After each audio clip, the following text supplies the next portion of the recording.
Hi hello എല്ലാവർക്കും നമസ്കാരം. എൻ്റെ ഒരു പുതിയ വീഡിയോയിലേക്ക് എല്ലാവരെയും ഞാൻ ഹാർദമായി സ്വാഗതം ചെയ്യുകയാണ്. ഇന്നിപ്പോൾ എൻ്റെ വിഷയം നമ്മുടെ ഡോക്ടർ രാധാകൃഷ്ണനെ കുറിച്ച് തന്നെയാണ്. അദ്ദേഹത്തിൻ്റെ പുതിയൊരു ഇൻ്റർവ്യൂ കൂടി വന്നിട്ടുണ്ട്. അത് കാരണം കഴിഞ്ഞ ഇൻ്റർവ്യൂവിൻ്റെ ബാക്കി ഭാഗം വന്നിട്ടുണ്ട്. അതിൽ കുറച്ച് കാര്യങ്ങൾ നമ്മൾ കാരണം വെച്ചാൽ ഡോക്ടർ ഫാമിലിയിലുള്ളവർ എല്ലാവരും കാരണം തിരക്കുന്ന ഒരു കാര്യമാണ്. അതിൽ കുറച്ച് കാര്യങ്ങൾ അദ്ദേഹം പറയുന്നത് കാരണം അതിലപ്പോൾ കുറെ ചോദ്യങ്ങളാണ് നമ്മുടെ ഈ അവതാരക ചോദിക്കുന്നത്. അതിൽ ഡോക്ടറോട് ആദ്യമായിട്ട് ചോദിക്കുന്നത് പറഞ്ഞാൽ ഈ ബിഗ് ബോസിൽ വന്നതിൽ എന്താണ് നേട്ടവും കോട്ടവും ഉണ്ടായതെന്ന് ചോദിച്ചു കഴിഞ്ഞാൽ നേട്ടം തന്നെ ഉണ്ടായി എന്ന് തന്നെ പറയുന്നുണ്ട്. എന്നെ ബിഗ് ബോസ് ആണ് വളർത്തിയതെന്ന് പറയുന്നുണ്ട്. ബിഗ് ബോസിൽ വന്നതിന് ശേഷം ഞാൻ ഒരുപാട് പേരിലേക്ക് എത്തിപ്പെടുകയും ഒരുപാട് പേരുടെ സ്നേഹങ്ങൾ ഏറ്റവും ഇപ്പോഴും അങ്ങനെ തന്നെ നിൽക്കുന്നുണ്ട്. എനിക്ക് ഒരുപാട് നേട്ടങ്ങളെ ഉണ്ടായിട്ടുള്ളൂ എന്ന് ഡോക്ടർ റോബിൻ രാധാകൃഷ്ണൻ പറയുന്നുണ്ട്. അതുപോലെ തന്നെ അദ്ദേഹം അടുത്ത കുട്ടി ചോദിക്കുന്നതെന്ന് പറഞ്ഞാൽ ഈ ബിഗ് ബോസിന്റെ ഈ ഇത്രയും നാൾ കൊണ്ട് താങ്കളെ ഈ ഓരോരുത്തരെ ഡിഗ്രേഡ് ചെയ്യുന്ന കാര്യങ്ങളൊക്കെ അതിനെക്കുറിച്ചൊക്കെയാണ് അദ്ദേഹം ഈ പുള്ളിക്കാരി ചോദിക്കുന്നത്. അപ്പോൾ ചോദിക്കുമ്പോൾ അതിന് ഉത്തരം അദ്ദേഹം പറയുന്നതെന്ന് പറഞ്ഞു കഴിഞ്ഞാൽ എനിക്ക് ഒരുപാട് പ്രതികരിക്കാമായിരുന്നു. എന്താണ് മിണ്ടാതിരുന്നതെന്ന് കേട്ട് കഴിഞ്ഞാൽ എനിക്കതിന് പ്രതികരിക്കാനുള്ള ഒരു ഡോക്യുമെന്റ് എനിക്ക് കയ്യിലില്ലായിരുന്നു. അദ്ദേഹം അതൊന്ന് റെക്കോർഡ് ചെയ്ത് വെക്കാതിരുന്നു. ഇപ്പൊ ഞാനും അതേപോലെ റെക്കോർഡ് ചെയ്ത് വെച്ചിരുന്നെങ്കിൽ എനിക്ക് ഒരുപാട് ഇത് കാണിക്കാമായിരുന്നു. ഒരുപാട് ഇത്രയും എനിക്ക് അനുഭവിക്കേണ്ടി വരില്ലായിരുന്നു. കാരണം ഇപ്പോഴും അനുഭവിച്ചുകൊണ്ടിരിക്കുന്നു എന്ന് തന്നെ അദ്ദേഹം പറയുന്നു. കാരണം ഞാൻ അതൊന്നും റെക്കോർഡ് ചെയ്യാൻ എനിക്ക് ആ ഒരു ശീലമില്ല. അങ്ങനെയുള്ള റെക്കോർഡിങ്ങുകളൊന്നും എനിക്ക് ഇഷ്ടമില്ല. അതുകൊണ്ട് ഞാൻ അതൊന്നും ചെയ്യാതെ അതുകൊണ്ടാണ് ഞാൻ പ്രതികരിക്കാതെ മിണ്ടായിരുന്നു. ഞാൻ ഇനിയിപ്പോ എന്ത് പ്രതികരിച്ചിരുന്നാലും ആൾക്കാർ പറയും അത് കള്ളമാണ് എന്ന് പറയും. അപ്പൊ അതുകൊണ്ട് ഞാൻ പ്രതികരിക്കാതെ മിണ്ടാതിരുന്നു. ഇപ്പൊ പറയുന്നവരങ്ങ് പറയട്ടെ, ഞാനൊരു വഴിക്കൂടെ അങ്ങ് പോകുന്നു, എനിക്ക് അതുമായിട്ട് അതുകൊണ്ടാണ് ഞാൻ മിണ്ടാതിരുന്നത് എന്ന് പറയുന്നത്. അടുത്ത് പുള്ളിക്കാരന്റെ കല്യാണത്തിന്റെ കാര്യങ്ങളൊക്കെ പറയുന്നുണ്ട്. കല്യാണത്തിനൊക്കെയാണെന്ന് പറഞ്ഞാൽ കല്യാണം ഞാനങ്ങളുടെ ഇത് തീരുമാനിച്ചു വെച്ചിട്ടുണ്ട്, അത് ഉടനെ തന്നെ നടക്കുമെന്ന് പറയുന്നുണ്ട്. അപ്പൊ പ്രേക്ഷകർ ഈ ഡോക്ടറെ സ്നേഹിക്കുന്ന ആൾക്കാരുടെ ഒരു സംശയമുണ്ട് എന്ന് പറഞ്ഞു. എന്താ സംശയം എന്ന് പറഞ്ഞാൽ അപ്പൊ അങ്ങനെ ഒരു സംശയമില്ല. അത് അവർക്ക് അങ്ങനെ തോന്നാൻ കാരണം എന്ന് പറഞ്ഞാൽ എനിക്ക് 34 വയസ്സാവാൻ പോകുന്നു, 34 വയസ്സാവുന്നു, അതങ്ങനെ ഒരു ഇതുകൊണ്ടായിരിക്കും. അവർ എന്നോട് സ്നേഹമുള്ളത് കൊണ്ട് അവർ പറയുന്നു. എന്ത് തന്നെയായാലും അതിപ്പോ ഉടനെ തന്നെ നടക്കും. സെപ്റ്റംബറിൽ നടക്കുന്നുണ്ട്. എല്ലാ ബുക്കും ഡേറ്റും ഒക്കെ ചെയ്തിട്ടുണ്ട്. കല്യാണത്തിന് ഒരാഴ്ചക്ക് മുമ്പിട്ട് തന്നെ നമ്മൾ അത് അനൗൺസ്മെന്റ് ചെയ്യും എന്നാണ് പറയുന്നത്. കാരണം കല്യാണത്തിന് ഒരാഴ്ചക്ക് മുമ്പേ അല്ലെങ്കിൽ 5 ദിവസത്തിന് മുമ്പേ ആയിരിക്കും പുള്ളിക്കാരൻ പറയുന്നത്. അത് നല്ലൊരു കാര്യമാണ്. ഇത് പറയാതിരിക്കുന്നതായിരിക്കും ഏറ്റവും വൃത്തി.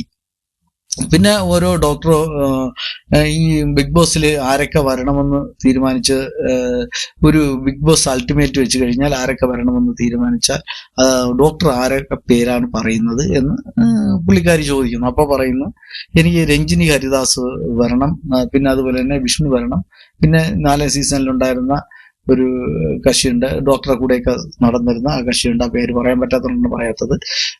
പുള്ളി വന്നാൽ കൊള്ളാമെന്ന് ഉണ്ട് എന്ന് പറയുന്നുണ്ട്. അതുപോലെ തന്നെ നമ്മളെ അത് ഒരു നല്ല കാര്യമാണ്. കാരണം അവര് ഒരു ബിഗ് ബോസിന് പറ്റിയ ആളാണെന്നാണ് പുള്ളിക്കാരൻ പറയുന്നത്. അവര് 3 പേര് ബിഗ് ബോസിന് പറ്റിയ ആൾക്കാരാണ് എന്ന് പറയുന്നുണ്ട്. അതുപോലെ തന്നെ ഇനി ഈ രണ്ടാമത് പുള്ളിക്കാരി ഒരുപാട് കാര്യങ്ങൾ പറയുന്നതെന്ന് പറഞ്ഞു കഴിഞ്ഞാൽ അദ്ദേഹത്തിന് ഏറ്റിട്ടുണ്ടായിരുന്ന ഈ ഇപ്പോഴും നടന്ന ഈ സോഷ്യൽ മീഡിയയിൽ നടന്ന പ്രശ്നങ്ങളിൽ ഏതാണ് ബുദ്ധിമുട്ടായി തോന്നിയെന്ന് പറയും. അപ്പൊ പറയുന്നത് നമ്മളെ സായി കൃഷ്ണനുമായിട്ടുള്ള രഹസ്യമായിട്ട് ഞങ്ങൾ എന്തോ ആസൂത്രണം ചെയ്തു എന്ന് പറഞ്ഞു. അത് എനിക്ക് കാരണം ഞങ്ങൾ അങ്ങനെയൊന്നും ചെയ്തിട്ടില്ല. പുള്ളിക്കാരന്റെ കാര്യങ്ങൾ പറഞ്ഞ് ഞാൻ എന്റെ കാര്യങ്ങൾ പറഞ്ഞതല്ലാതെ വേറെ അതിലൊന്നും പറഞ്ഞിട്ടുമില്ല എന്നാണ് പുള്ളിക്കാരൻ പറഞ്ഞത്. ശരിയാണ്. അത് റെക്കോർഡിങ് അവർ കേൾപ്പിച്ചപ്പോഴും അങ്ങനെ തന്നെയല്ല നമുക്ക് തോന്നിയത്, റെക്കോർഡ് ചെയ്ത് വെച്ച് കേൾപ്പിക്കുകയല്ലേ ചെയ്തത്. അപ്പൊ അതും അദ്ദേഹം പറയുന്നുണ്ട്. പിന്നെ ഈ കല്യാണത്തിന്റെ കാര്യങ്ങളും പിന്നെ അതുപോലെ തന്നെ ഇനി അങ്ങോട്ടുള്ള കാര്യങ്ങൾ അദ്ദേഹം തീരുമാനിക്കുന്ന പറഞ്ഞാൽ ആരുമായിട്ട് ഒരു കോണ്ടാക്റ്റും വെക്കാതെ ആരുമായിട്ട് എന്റെ കാര്യങ്ങളൊക്കെ എന്റെ പേഴ്സണൽ കാര്യങ്ങളൊക്കെ ഞാൻ തന്നെ അങ്ങ് ഇത് ചെയ്യും, വേറെ ഒരാളുമായിട്ട് ഇനി പങ്കുവെക്കില്ല. അത് പങ്കുവെച്ചതിലാണ് എനിക്ക് ഇത്രയും പാളിച്ചകൾ ഉണ്ടായത്. ഞാൻ എൻ്റെ കാര്യങ്ങളൊക്കെ ഓരോരുത്തരോട് പറയുകയും ഇന്നത് കൊണ്ട് അതൊക്കെ ഇനി പുറത്തൊന്നും അങ്ങനെ പറയാതെ എല്ലാം രഹസ്യമായിട്ട് വെച്ചുകൊണ്ട് കാര്യങ്ങൾ നടക്കുമ്പോൾ മാത്രമേ അദ്ദേഹം പറയുള്ളൂ എന്നാണ് പറയുന്നത്. അത് ശരിയാണ്. അദ്ദേഹം എനിക്ക് തോന്നുന്ന ഈ രഹസ്യങ്ങളൊക്കെ പുറത്ത് പറഞ്ഞത് കൊണ്ട് തന്നെയാണ് അദ്ദേഹം ഒരുപാട് ഡീഗ്രേഡുകൾ അനുഭവിക്കേണ്ടി വന്നത്. കാരണം അദ്ദേഹത്തിന് ചിലരുടെ ഒക്കെ മനസ്സുകൾ അങ്ങ് തുറക്കുമല്ലോ. ചിലരെ കാണുമ്പോൾ നമുക്ക് ഇഷ്ടമുള്ള ഒരാൾക്കാരുടെ നമ്മൾ കാണുമ്പോൾ നമുക്ക് അവരെ യോജിക്കുമെന്ന് ചിലപ്പോൾ തോന്നിയത് കൊണ്ടായിരിക്കും പറഞ്ഞു പോണത്. പക്ഷെ അവരുടെ യഥാർത്ഥ സ്വഭാവം നമുക്ക് ചക്കയും മാങ്ങയല്ലല്ലോ ചൂന്ന് നോക്കാൻ. അല്ലെങ്കിൽ ചക്കയും മാങ്ങയാണെങ്കിൽ ചൂന്ന് നോക്കിയാൽ വളഞ്ഞു വന്ന് നമുക്ക് ചൂന്ന് നോക്കാമായിരുന്നു. പക്ഷെ അവരോടൊക്കെ അങ്ങ് പറഞ്ഞു പോയി. പുള്ളിക്കാരൻ പറഞ്ഞപ്പോഴാണ് ഇപ്പോഴാണ് പുള്ളിക്കാരൻ അതിന്റെ ഗൗരവം മനസ്സിലായി. കാരണം ഈ ആരോടും പറയരുത് എന്ന്. അങ്ങനെ ഞാൻ അത് പഠിച്ചു. അതിന് ഞാൻ അങ്ങ് നിലനിർത്തി കൊണ്ടുപോകും. എന്ത് കാര്യം ഉണ്ടെങ്കിലും നമ്മുടെ പേഴ്സണൽ കാര്യം നമ്മൾ പേഴ്സണലായിട്ട് തന്നെ വെക്കുക, മറ്റുള്ള ആരോടും പറയാതെ. അത് തന്നെയാണ് ഞങ്ങളുടെ ഈ ഫാമിലിയിലുള്ള ഒരു അന്നേ തൊട്ട് ഇങ്ങനെ തന്നെ പറയുന്നത്.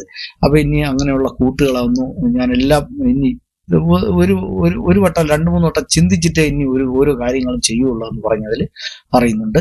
അപ്പൊ അങ്ങനെയൊക്കെയാണ്. കാരണം നല്ലൊരു ഹെൽത്തി ആയിട്ടുള്ള ഒരു ഇതായിട്ടാണ് പോണത്.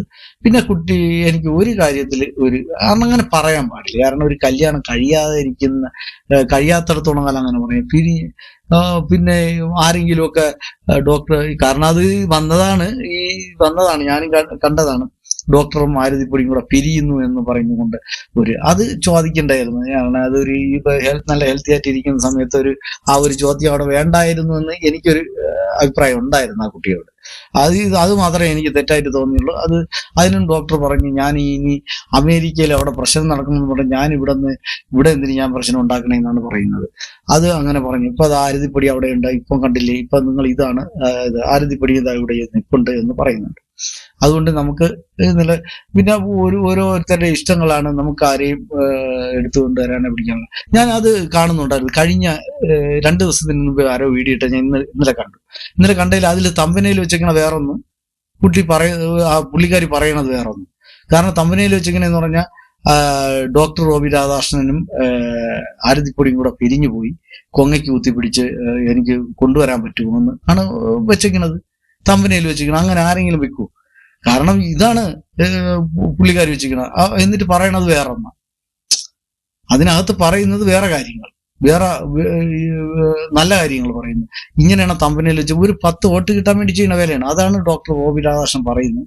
അങ്ങനെ കുറച്ച് പേര് തമ്പനയിലൊക്കെ വെച്ചു അവർക്ക് റീച്ച് കിട്ടാൻ വേണ്ടി ചെയ്യുന്ന വേലകളാണ് 10 പേര് കാണാൻ വേണ്ടി ചെയ്യുന്നത്. പക്ഷെ അത് എനിക്ക് പറയാനേ ഒക്കുള്ളൂ, അങ്ങനെയൊന്നും ചെയ്യരുതെന്ന്. എന്ത് ചെയ്യാൻ ഒക്കുമെന്നാണ് അദ്ദേഹം പറയുന്നത്. കാരണം അങ്ങനെ ഞാനും പറയാണ്, അങ്ങനെയുള്ള തമ്പനയിൽ വെക്കാതിരിക്കുക.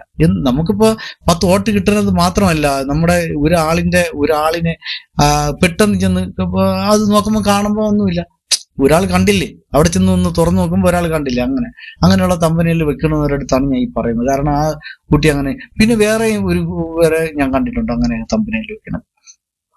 പലരും അങ്ങനെ എടുത്ത് തമ്പനയിൽ വെക്കുന്നുണ്ട്. പിന്നെ വേറൊരു വിഷയത്തിന് വേണ്ടി വേറൊരു വിഷയം സംസാരിക്കുമ്പോഴും ഡോക്ടർ ഗോപി രാധാകൃഷ്ണന്റെ പേര് അവിടെ കൊണ്ട് ആഡ് ചെയ്ത് വെക്കാൻ വേണ്ടി പലരും ശ്രമിക്കുന്നതായിട്ട് കണ്ടിട്ടുണ്ട്. അത് വെക്കുമ്പോൾ അവർക്ക് കുറച്ച് പേര് വോട്ട് കിട്ടും എന്നുള്ള ഇതുകൊണ്ടായിരിക്കാം അങ്ങനെ ഉപയോഗിക്കുന്നത്.